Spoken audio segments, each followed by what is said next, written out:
Entonces, el día de hoy vamos a ver, ahí teníamos nos quedamos en esto la clase pasada, en ver los catéteres y una infografía de las indicaciones. Si se fijan ahí, con una mesa quirúrgica y unas lámparas se ve el 14 y el 16.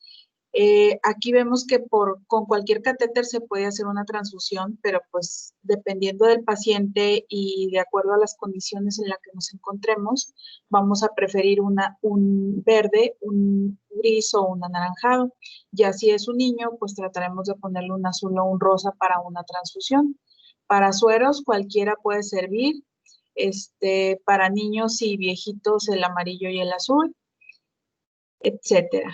Ya depende de cada paciente, vamos a decidir qué catéter vamos a usar. Igual si el paciente tiene las venas muy delgaditas, pues no nos vamos a aferrar en agarrar un gris o un anaranjado y acabarnos las venas cuando podemos ponerle un amarillo, un rosa o un azul y podemos rescatar esa venita. ¿Sí? Todo depende de la situación en la que nos encontremos.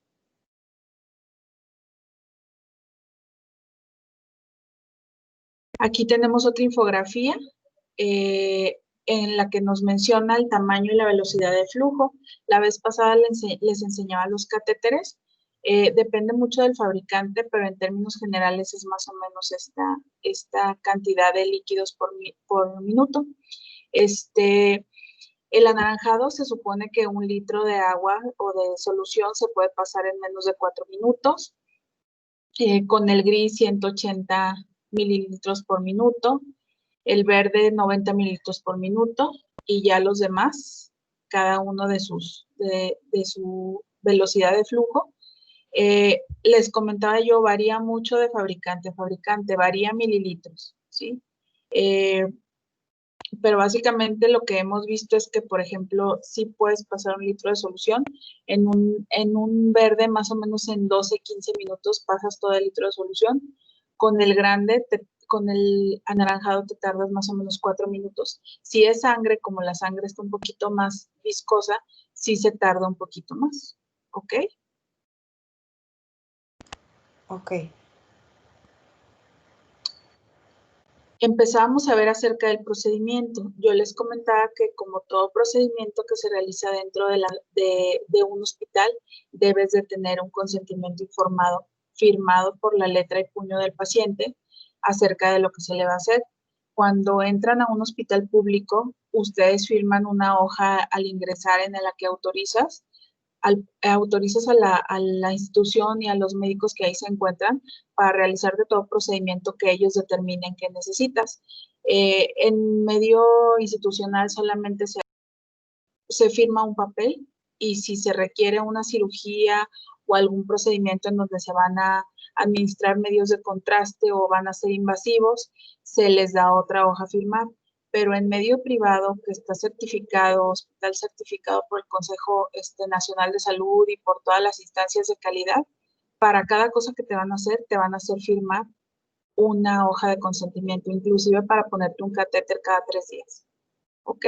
Se informa al paciente, se le dice lo que se le va a hacer, el fin con el que lo vas a realizar, ¿sí? Siempre te van a preguntar si duele un poquito, pero es necesario para administrarle solución o para administrarle sangre o para el fin que tú requieras el catéter.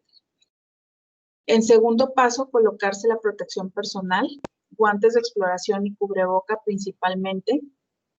Esta es una mala costumbre que tenemos, no nos colocamos guantes para colocar una vía venosa periférica. Es un procedimiento que se hace tanto que malamente no se colocan guantes, pero lo correcto es colocarse guantes antes de hacer el procedimiento. Vamos a explorar luego el miembro para seleccionar la vena que vamos a puncionar, ¿sí? Les comentaba las clases pasadas, vamos a decidir de distal a proximal. ¿Para qué? Por si puncionamos muy abajo y la ponchamos, podamos irnos un poquito arriba en el trayecto de la vena y pueda ser utilizada. Ok, después de explorar la vena puncional, vamos a colocar el torniquete. Algunos textos dicen que se coloca 10 a 15 centímetros por encima de donde tú ya visualizaste que vas a realizar la punción. Se coloca apretado para que las venas se ingurgiten. Se le pide al paciente después que cierre el puño. Hay quien pide que cierre y abra el puño para tratar de visualizar mejor las venas. Ya lo vimos la clase pasada. Ya cuando tienes el torniquete puesto, si le das unos golpecitos, las venas saltan un poquito más. ¿Sí? ¿Sí se acuerdan que lo hicimos? Se elimina el tono venoso y se ven un poquito mejor las venas. Una vez ya que localizas la vena que vas a puncionar, lo que hay que hacer es, como en todas las parenterales, realizar una antisepsia con una toallita alcoholada, con una toronja con alcohol.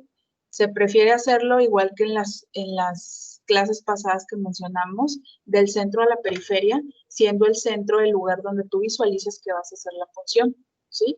Si tienes varios lados para puncionar o visualizaste varios lados para puncionar, pues de una vez haces una asepsia más extensa por si quieres funcionar en otro lado después. Después de que ya realizamos la antisepsia, hay que fijar la piel distal de la vena que vamos a puncionar. ¿Esto para qué? Pues como para detener la venita, ¿sí? Fijarla con el dedo de la mano izquierda, en su caso, el dedo de la mano que sea no dominante. Yo fijo la vena con la mano derecha porque soy izquierda. Después de fijarla, se punciona con el punzocat sostenido con la mano dominante. El punzocat debe de entrar en la piel a 45 grados. Se va a introducir lentamente. Les comentaba la clase pasada, son milímetros los que uno punciona, ¿sí? Se siente cuando uno entra en la vena. Se tiene que hacer despacio y cuidadosamente para observar detenidamente el reflujo de sangre que pueda haber hacia la cámara del catéter. Cuando hay reflujo de sangre a la cámara del catéter, esto significa que estás dentro de la vena. Pero si se acuerdan, les dije la clase pasada que el catéter llega un poquito más arriba de donde llega la punta del material de metal, ¿sí? Por lo tanto, cuando te da reflujo de sangre, debes de meter el catéter 5 milímetros más, ¿sí? Para asegurar que está el catéter dentro de la vena, porque si no, lo único que está dentro de la vena es el fiador. Como les decía, se introduce lentamente hasta que se compruebe el retorno sanguíneo. Se introduce unos milímetros más la guía y en este momento, cuando introduce 5 milímetros más el catéter, es cuando cambias la angulación de 45 grados a 0 grados, es decir, lo acuesta sobre la piel, ¿sí? Si el catéter ya se encuentra dentro de la vena, debe de pasar fácilmente, así, se deslizan como mantequilla. Si no se desliza como mantequilla, quiere decir que no está completamente dentro de la vena. Los catéteres están hechos de un material que es como teflón, ¿sí? Es un material especialmente diseñado para que se deslice dentro de la vena sin causar sin que haya dificultad al paso. Es por eso que si tú tienes dificultad para entrar con el catéter, quiere decir que no estás completamente dentro de la vena, ¿ok? Sí.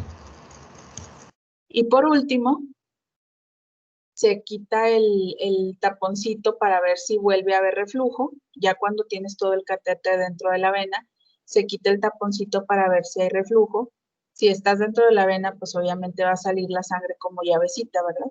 Cuando esto sucede, ya hay que colocar una llave de 3 vías o un dispositivo. Ahorita no recuerdo el nombre, pero es como un catéter de Hickman. Es un taponcito que trae gomita e inclusive trae una prolongación de una manguerita para que no te estén pasando el medicamento directamente, sino que hay un trayecto de líquido que es por donde hacen la limpieza del catéter cada cierto tiempo. ¿Ok? Después se conecta la llave de 3 vías o ese tipo de conector de Hickman que venden y se fija con cinta adhesiva. Ahorita ya se utiliza pues pura cinta transparente, ¿verdad? En el instituto seguimos usando lo que hay. ¿Ok? Posteriormente, ya cuando hiciste limpieza de todo el área y está totalmente seco, pues ya colocas el apósito transparente. Entonces, ahora vamos a ver el video de cómo se coloca una vía venosa periférica que hicimos aquí en el CESAM para ustedes. Permítanme, déjenme lo busco. Escritorio.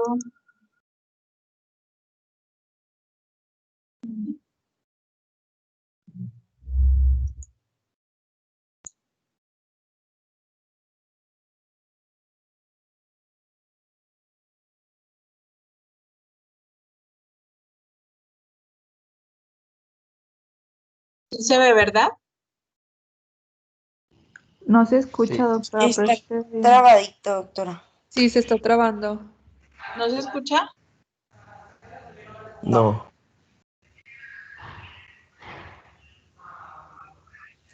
A ver si ahí se escucha, ¿eh? ¿Alguien sabe cómo hacerle?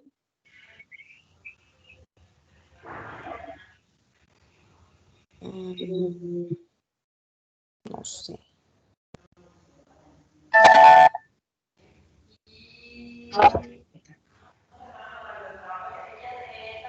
¿Se escucha? No. No.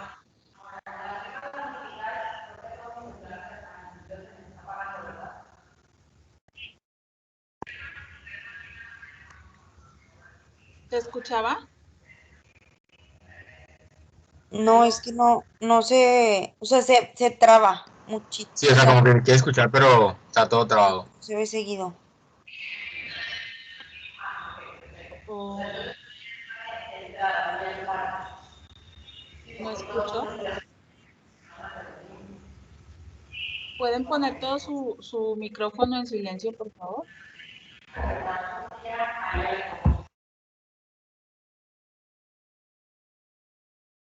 Si le bajo el micrófono a Teams y subo los sonidos del sistema,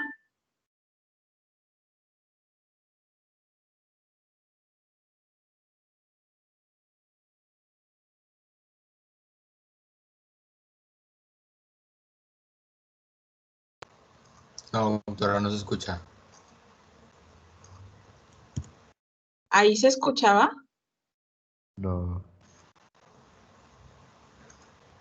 No se ¿No? escuchaba. No.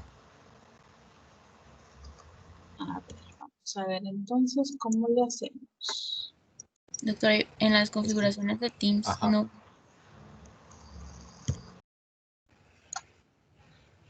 ¿En Teams? sí, donde esté usted, donde le aparezca como que está compartiendo, Sí. o sea, por ejemplo, en la flechita de abajo, bueno, la que estaba ahí en un lado, Ajá. A ver, espera. en donde estaba hace ratito, donde salíamos todos,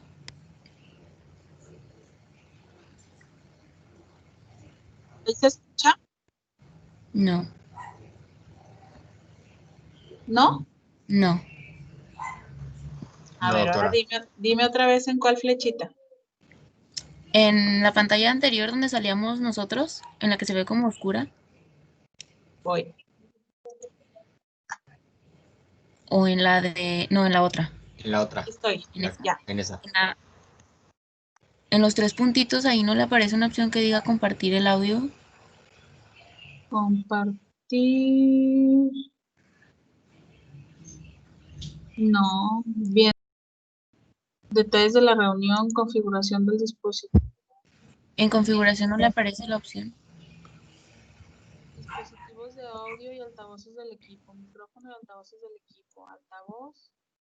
Altavoces. Micrófono.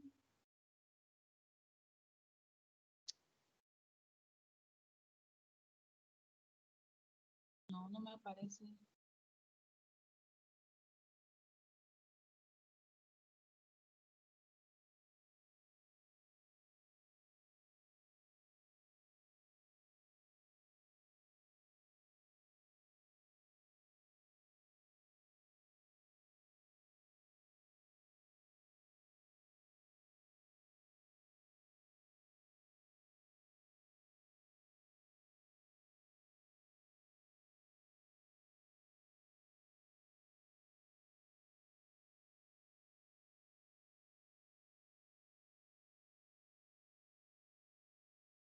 ¿Se escucha?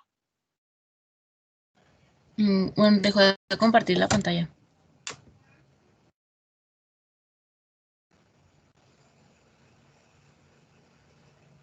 ¿No se escucha, pues? No, ya no lo vemos. Bueno, yo ya no lo veo. Oh, por Dios.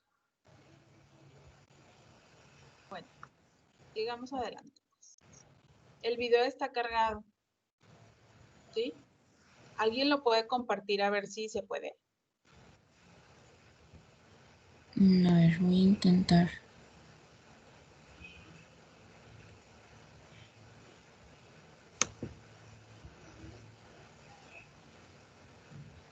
Está cargado en los archivos del grupo.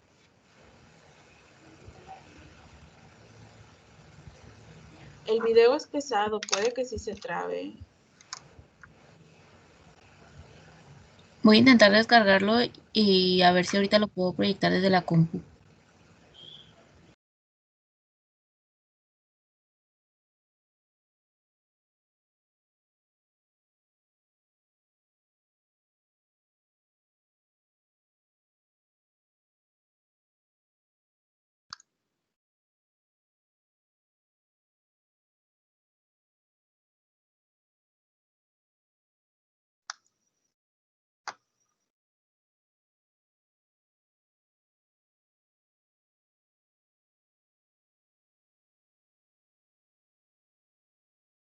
Muy bien, sigo adelante.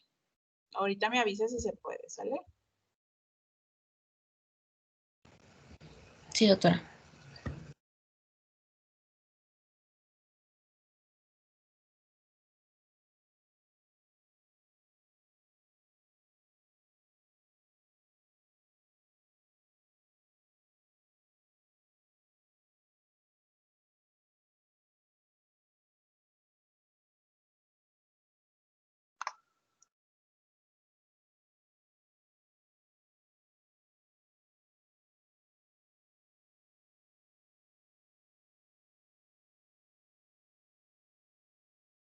Bueno, después de que colocamos el catéter venoso periférico, hay ciertas cuestiones que debemos de cuidar durante su estancia en el paciente.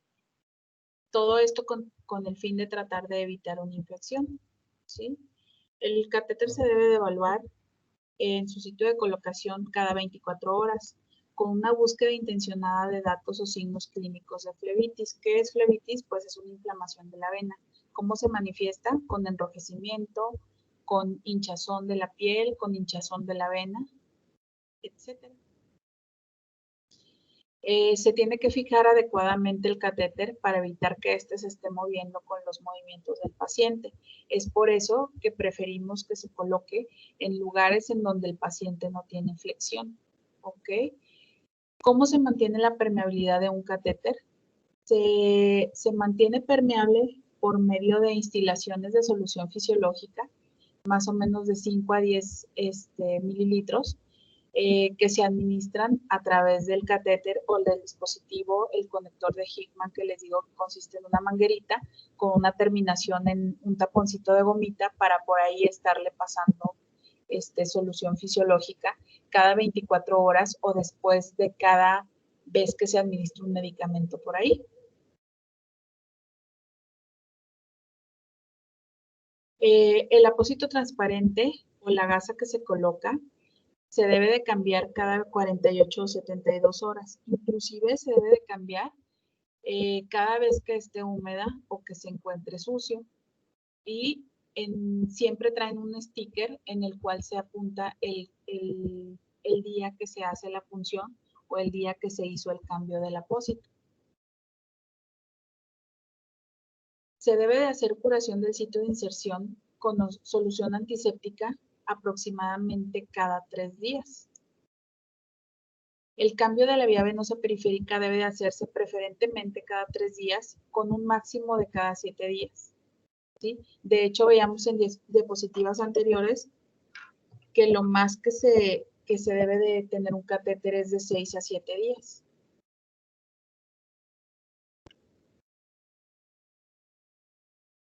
¿Cuáles son las complicaciones que podemos tener después de la colocación de un catéter venoso periférico?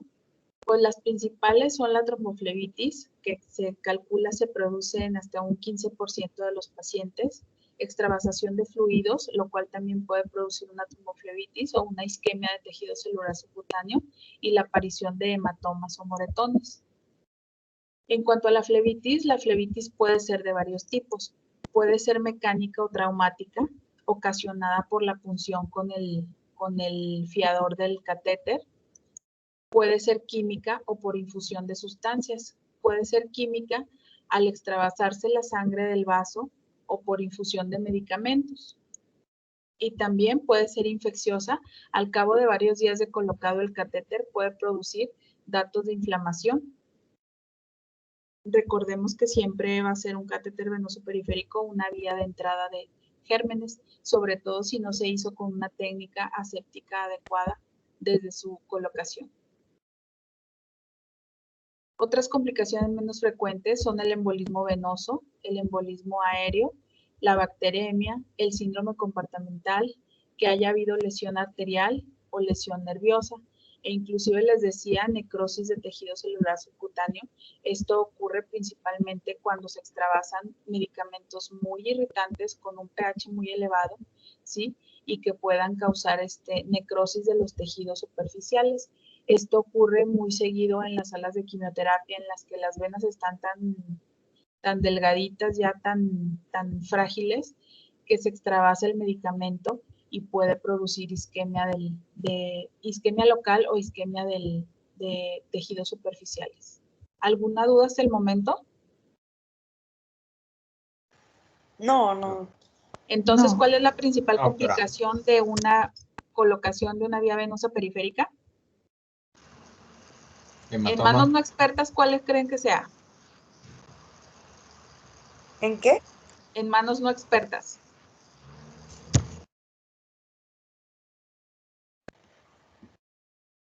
Les decía la otra vez, es muy común que cuando empezamos a poner vías venosas periféricas causemos moretones. Sí.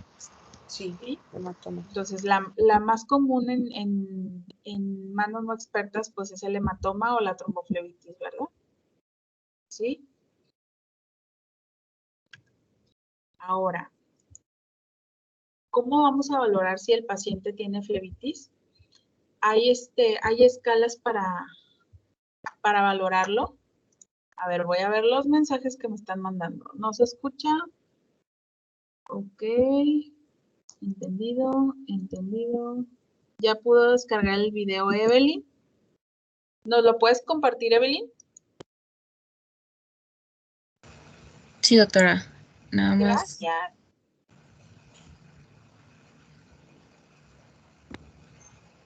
Sí se ve. Se ve tu carita.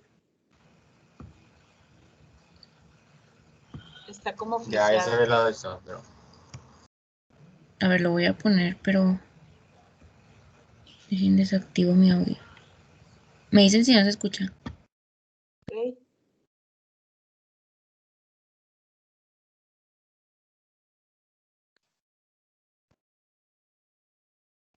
No se ¿Sí se escucha. escucha? No se escucha. No. Activa tu audio, a lo mejor es por eso. A ver, me dicen. No. ¿No se escucha? Se me hace que es cuestión de los No, Evelyn. altavoces, ¿eh? Si tienes el micrófono prendido. Sí. Ok. Bueno, a ver.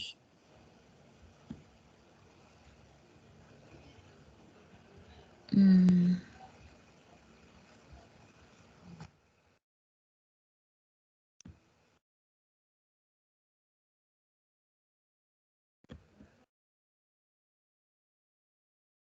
a ver, voy a Sí. compartir toda la pantalla a ver si es eso.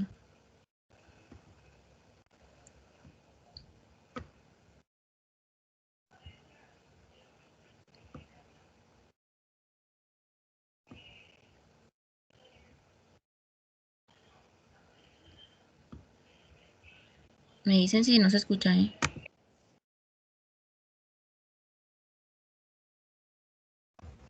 No se oye. No No. se escucha.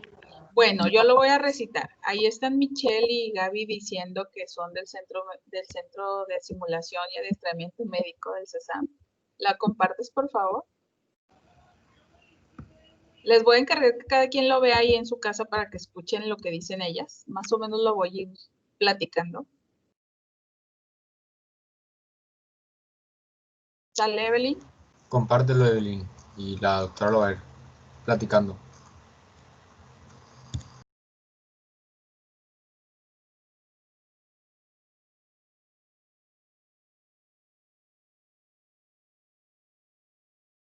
Regresémoslo un poquito.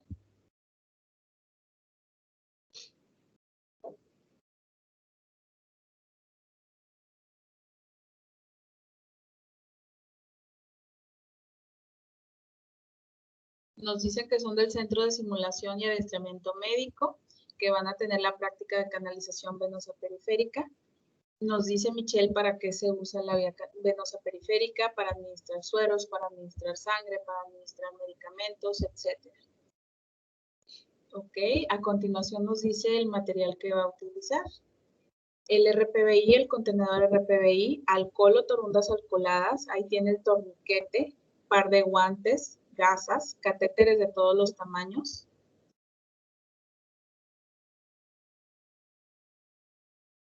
Apósito transparente y cinta adhesiva. Ahí nos mencionan en esa parte del video cuáles son los catéteres con sus números y cuáles son sus principales usos de cada color. Ya lo vimos en la clase, ¿ok? Ahí va la explicación de cuál se utiliza en cada caso, ¿sale?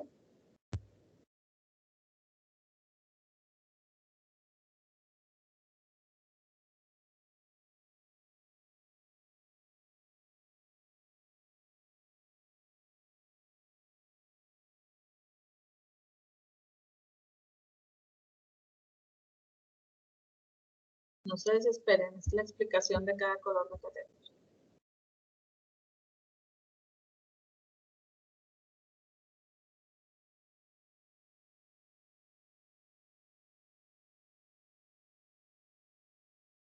Después de eso, Gaby nos empieza a comentar qué es necesario para poner una vía venosa periférica. Principalmente que haya una buena iluminación en donde vayan a realizar el procedimiento y que ustedes estén cómodos para realizarlo, ¿sí? En un área bien alusada. Les dice que utilicen el miembro no dominante del paciente y que se prefiere utilizar de distal a proximal. Ahí tenemos el brazo maniquí que usamos para nuestras prácticas.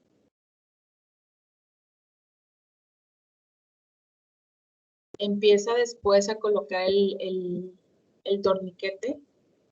Se quedó trabado, yo creo, ¿no? Ahí dice que de distal a proximal, la vena que esté más derechita o que se vea mejor. Coloca el torniquete aproximadamente 10 centímetros por arriba de donde ella ya vio que va a colocar la vía venosa periférica. Se aprieta el torniquete. Al maniquí no se le va a saltar el tono, no se le va a quitar el tono venoso, ¿verdad? Pero ella lo está haciendo como si estuviera en un paciente, ¿sí? Hace la asepsia de distal a proximal, empezando por el centro. Fija la venita que va a utilizar. Introduce el catéter 45 grados. Hay reflujo de sangre en la cámara. Y en ese momento acuesta totalmente el catéter, ¿sí? Ahí verifica que haya otra vez reflujo de sangre. Si hay reflujo de sangre, coloca el sistema de venoclisis porque en su momento no teníamos llave de 3 vías, hace limpieza del área y comienza a fijar. Lo fija con una tela adhesiva, ¿sí? Que pone primero una tela adhesiva de piso y posteriormente coloca unas corbatitas que abrazan al catéter para fijarlo mejor a la piel. ¿Ok? Después de eso, coloca el apósito transparente. Si se fijan en el lado, en la mano derecha de Gaby, queda un papelito que es las stickers que siempre les digo que ahí se coloca la fecha de colocación y quién colocó el catéter, así como el número de catéter que se colocó.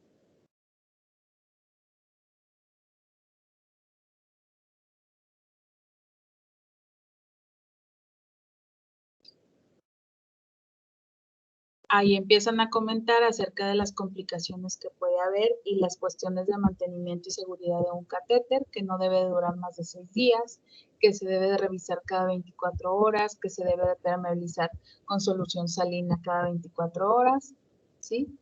Etcétera. Después Michelle empieza a hablar de las complicaciones que puede haber con la colocación del catéter, principalmente hematomas, extravasación de líquidos y flebitis.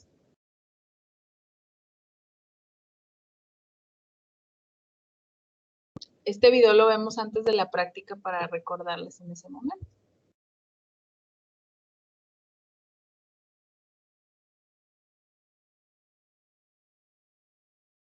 Muchas gracias por proyectar. ¿Alguna duda al respecto, chicos? Perdón por los inconvenientes técnicos, pero estamos en vivo y esto sucede. No, estoy bien, doctor. No se preocupe. ¿Todo bien, doctora? Voy a compartir ahora pantalla yo.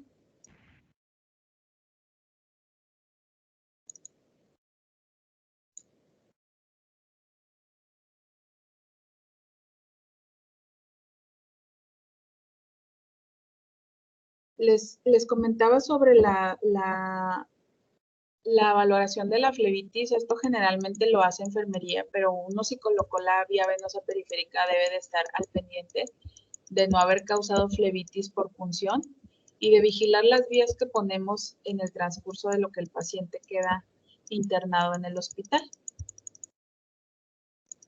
¿Cómo vamos a valorar la flebitis? Pues primero con inspección, ¿no? Ver que la venita no se vea su trayecto rojizo, que no presente hinchazón o edema de la piel en donde se puncionó.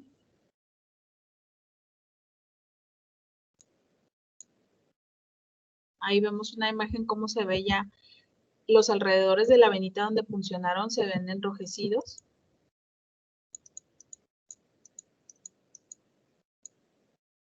Y ahí tenemos la escala visual de valoración, teniendo en un 0 cuando no se observan datos de flebitis en el punto de inserción. En el grado 1 ya tenemos, se puede observar enrojecimiento en el sitio de punción. Puede no haber hinchazón, pero puede sí haber, el paciente te empieza a manifestar dolor, ¿sí?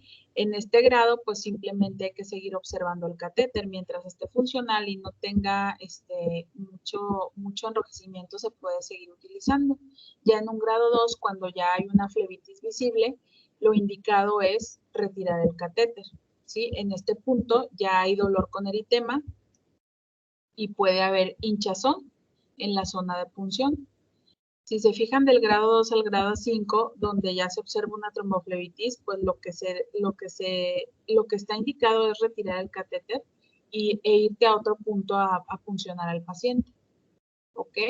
¿Qué nos debe de quedar de importante aquí? Que se tiene que estar vigilando cada 24 horas, que tenemos que buscar los principales datos de flebitis, que son enrojecimiento, hinchazón, aumento de volumen alrededor de donde está insertado el catéter. ¿Ok?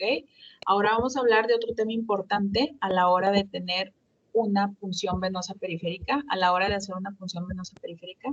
Aquí cuando lo hacemos en simulador, pues no hay ese riesgo, pero ha sucedido. Es muy común que existan punciones accidentales con los catéteres. ¿Qué es una herida por punción? Pues es la punción accidental de la piel por una aguja durante una intervención o un procedimiento médico. Aquí lo hacemos en maniquí y se hace con catéter distinto cada persona, así que no hay riesgo de que si te picas vayas a tener alguna infección, ¿sí? Pero son procedimientos que se hacen mucho en el hospital, que ocurren muchas punciones accidentales, ¿sí? Sobre todo por distracción o por ruido dentro del lugar en donde se está poniendo el catéter, etcétera. Siempre existe el riesgo de puncionarse con estas agujas Y pues una exposición accidental con la sangre causada por heridas por punción siempre va a llevar un riesgo de infección por virus como el virus de la hepatitis B, el virus de la hepatitis C, el virus de la inmunodeficiencia humana, pero asimismo también hay otras enfermedades que se relacionan con heridas por punción, como el virus de Epstein-Barr, el citomegalovirus, los parvovirus, el treponema pallidum que causa la sífilis, Yersinia y Plasmodium. Siempre es un riesgo colocar una vía venosa periférica o utilizar agujas. Una exposición accidental con sangre como consecuencia de un pinchazo con aguja, se calcula que es de los accidentes de trabajo u ocupacionales más habituales entre los profesionales de la salud. Y se calcula que al año en Estados Unidos ocurren de 600,000 a 800,000 lesiones por punción. Y lo desafortunado en esto, aparte del riesgo de infección, es que muchas veces no los notificamos, ¿sí? Te puncionas, dejas que te salga sangre y dices, no pasó nada, es una punción. Pero imagínate a lo largo de tu vida médica, ¿cuántas punciones vas a tener? Los que nos dedicamos a la anestesiología tenemos un poquito más de riesgo de lesiones por punción, porque en todo lo que hacemos utilizamos agujas para poner un central, para poner una vía venosa periférica, para poner una anestesia regional, utilizamos agujas. Los riesgos son diferentes dependiendo del calibre de la aguja, dependiendo de si fue una aguja de raquia, si fue una aguja hipodérmica, si fue una aguja de yelco, etcétera. Es diferente el tipo de riesgo, pero lo importante aquí es que siempre lo tenemos que notificar y se tiene que hacer algo al respecto. En caso de punción accidental, esto ocurre principalmente, se ha visto que la punción accidental ocurre principalmente cuando queremos volver a tapar el catéter. Esto es lo más común que te vas a aplicar cuando quieres tapar una aguja que ya destapaste o un catéter que ya usaste y lo quieres volver a tapar con el capuchón. Durante una operación, especialmente en la sutura de heridas, esto les va a pasar en el internado, o sea, es común que te pinches en el internado cuando rotas por cirugía, cuando estás ayudando a suturar, durante la toma de biopsias, cuando una aguja sin capuchón se queda olvidada en una mesa, debajo de una sábana, en la cama del paciente, etc. O también es muy común cuando tomas una aguja que ya usaste para llevarla al contenedor de la basura o al contenedor de RPBI. También sucede durante la limpieza y transporte del material de desecho que utilizaste para colocar un catéter, etc. Y a este respecto, quiero que les quede el mensaje de que las agujas no se tapan, ni los yelcos se vuelven a tapar. Se llevan directamente al contenedor antes de 30 segundos después de haber sido utilizados. O sea, el mensaje es que cuando tú punciones, debes de tener ahí mismo, cerca, casi pegado a ti, el contenedor RPBI. ¿Ok? Siempre tengan cerca el contenedor RPBI. ¿Qué acciones inmediatas debemos de llevar a cabo cuando sufrimos un pinchazo? Pues primero dejar sangrar la herida por punción durante unos momentos y después limpiar bajo chorro de agua o solución salina, dejar que salga sangre y luego lavar bajo agua, que siga saliendo sangre, ¿sí? Y con abundante agua. Podemos usar también jabón y posteriormente alcohol al 70%. Otra acción inmediata es notificar el incidente. Primero, al médico que esté, al que estés a cargo. Si vas a estar en el internado, pues primero le notificas al médico con el que estás rotando. Es una situación que sucede y por eso la quise tratar, porque es muy común que ustedes no lo notifiquen y que pueda causarles un problema a futuro, ¿sí? Primero se notifica a tu jefe superior o al médico con el que estés rotando, después él ya te dirá qué situación se sigue. Cuando estamos en institución pública, lo primero que se tiene que hacer es ir a urgencias a notificar que te puncionaste y que te hagan una nota en urgencias de que te puncionaste. Posteriormente, lo que tienes que solicitar es que te hagan serología para virus de hepatitis C, para virus de hepatitis B y para VIH, ¿sí?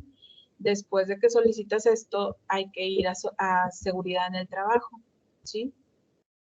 Posteriormente, hay que hacer serología. Después de que tienes los resultados de serología, hay literatura que te dice que conserves tu muestra un año. En ningún lado te la van a conservar, pero sí puedes conservar esos exámenes en donde salga que tu serología es negativa, ¿sí? Para hacer un comparativo con las que te vas a tener que hacer al mes, a los 3 meses, a los 6 meses y a los 12 meses. ¿Ok? ¿Alguna duda hasta el momento? Creo que ya hablé demasiado. No. No, doctora. ¿Sí me están agarrando el hilo o ya se perdieron? No, sí.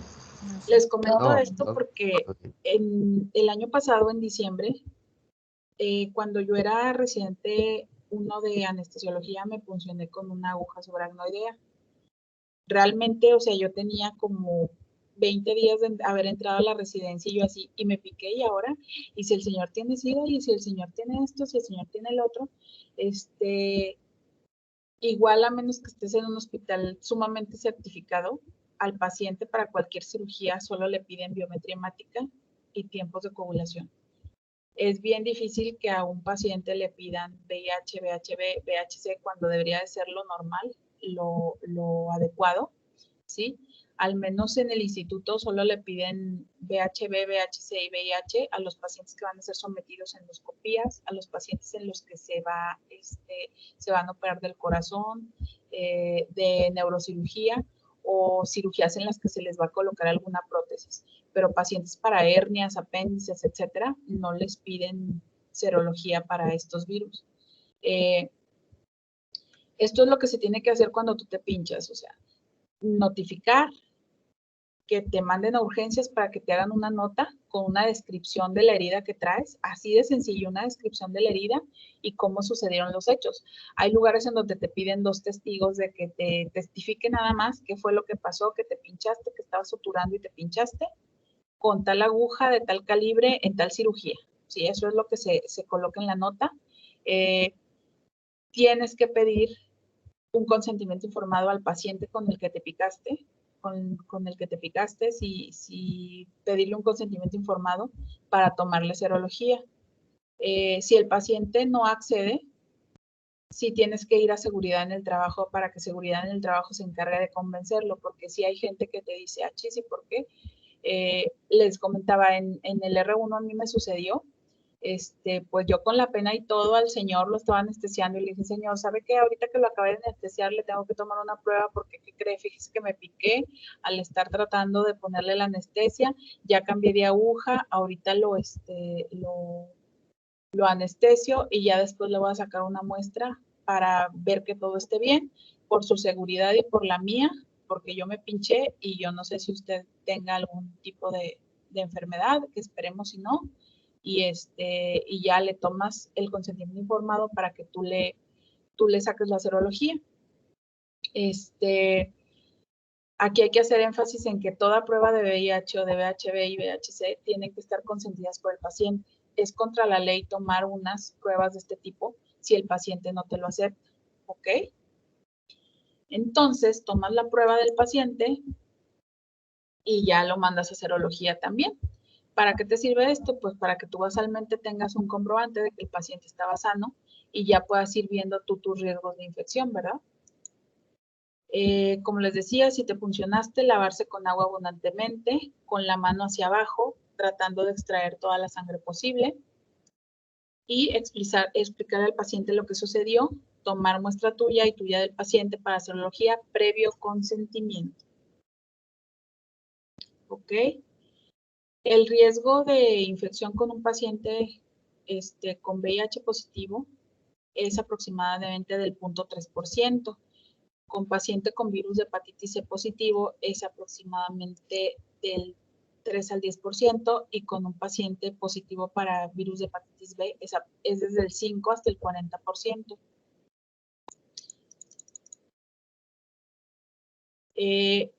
Aquí hay que hacer notar también que hay hasta 5% de pacientes infectados con VIH que no sabes el modo en el que te contagiaste. Igual con hepatitis C hay del 5% que no se sabe ni siquiera por qué se contagiaron.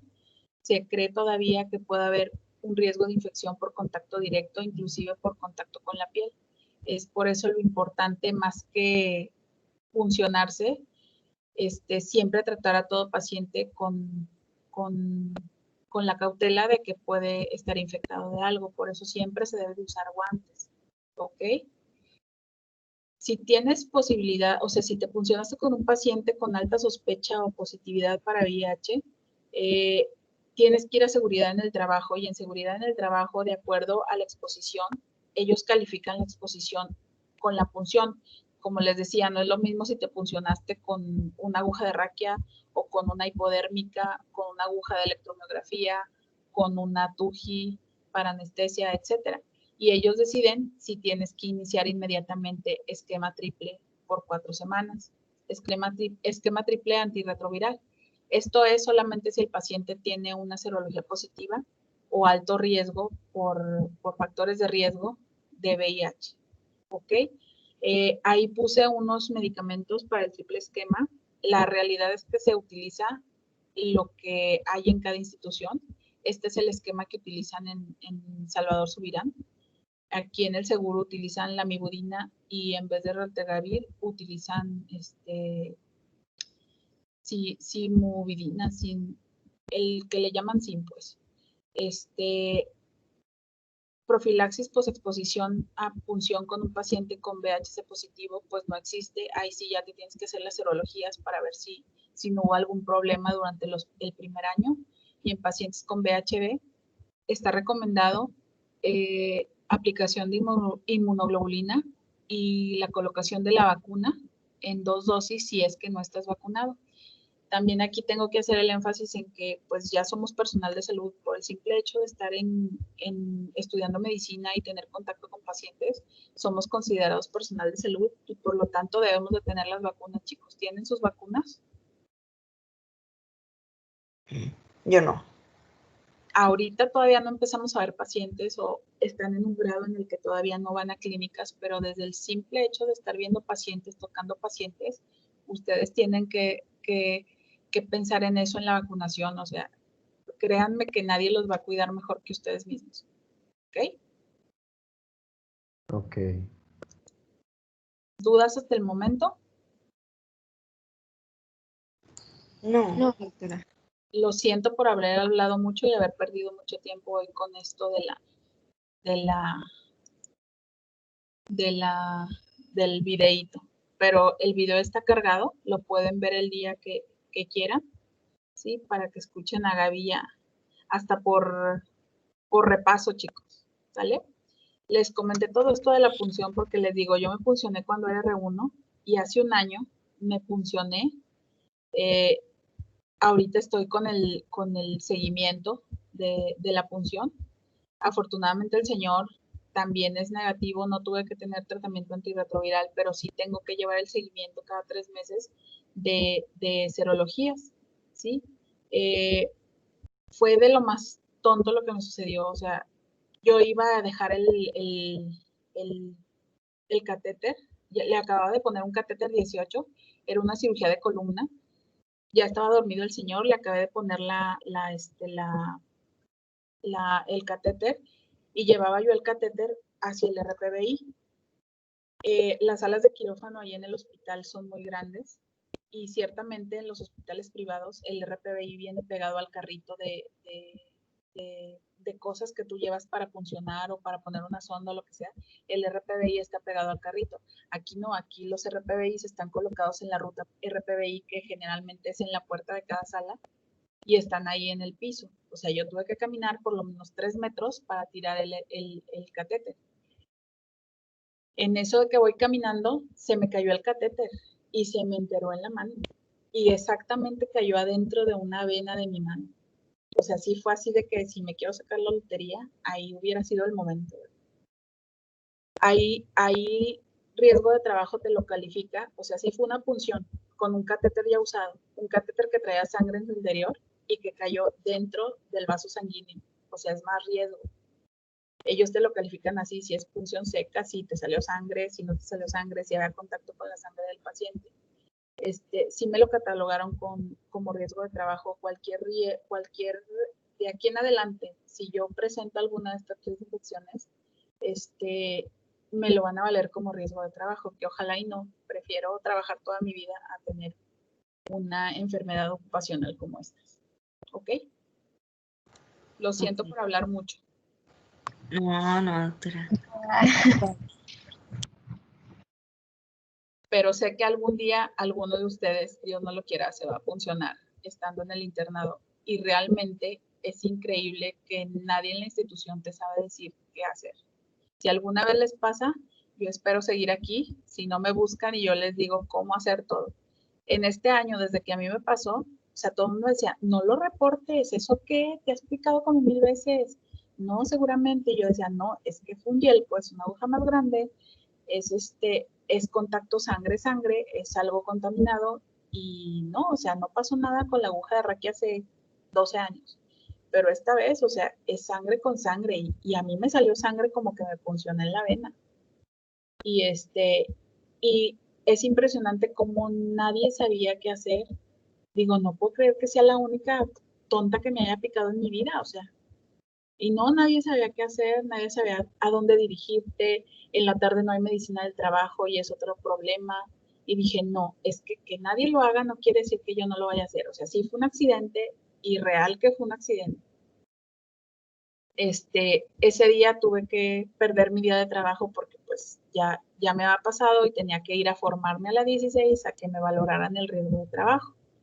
Fue un navegar como de 2 días, pero realmente, o sea, las veces desde que me pasó en diciembre, el 3 de diciembre, a lo que estamos ahorita en septiembre, me han buscado como 4 o 5 personas dentro del hospital que les ha pasado y que supieron que yo sí fui a hacer todo lo que se tiene que hacer, con todo lo que eso conlleva, que no te quieran firmar la hoja, que no pasa nada, ya déjalo así, no lo reportes, eso es malo para el hospital, que reportes los accidentes, etcétera. Dije, no, o sea, de esto depende mi trabajo y mi vida laboral, o sea, lo tengo que hacer. Y pues ya fue así como sucedió. Espero que nunca les pase. Le comentaba a Stephanie que la semana que entra tengo que salir de viaje, ¿sí? Probablemente ese día que nos toca la clase esté yo en tránsito de camino, ¿sí? Así que les voy a pedir de favor que no haya clase la semana que entra. Creo que vamos bien hasta el momento. Ahorita con la limitación de que todavía no se nos permite, el semáforo ya cambió otra vez a anaranjado y los hospitales están llenando otra vez, muchachos, esa es la realidad. Sí, creo que vamos bien. Sí les voy a pedir ese favor que la semana que entra no haya clase y nos vemos en la que sigue, ya empezando con catéter venoso central. ¿Sale? Ok, doctora. Sí. Está bien. Sí, doctora. De todos modos, yo le Sí, comunico a doctora. Stephanie. ¿Sale? Ok. Revisen bien. la presentación, vuélvanla a leer, investiguen ustedes, ¿sí? Sí. Les juro que esto les va a servir para la vida. Ay, Sí, no. sí. A mí me gustaría de qué hacerlo, Claro, es lo importante hacerlo. pero pues, de qué volvamos. Ok. Que pasen un bonito día. Gracias. Igual. Igualmente, gracias. Voy a tomar lista, no se salgan. Ah, Voy a tomar lista, no se salgan. Creo que ya se salieron algunos. Ah, qué caray. Y no hay dónde se toma la lista. Perdón. Descargar lista de asistencia. Ahí me avisan por el chat quién se había salido, ¿sale? Sí, doctora. Váyanse a Gracias. su siguiente clase. Bye Doctora, bye. muchas gracias.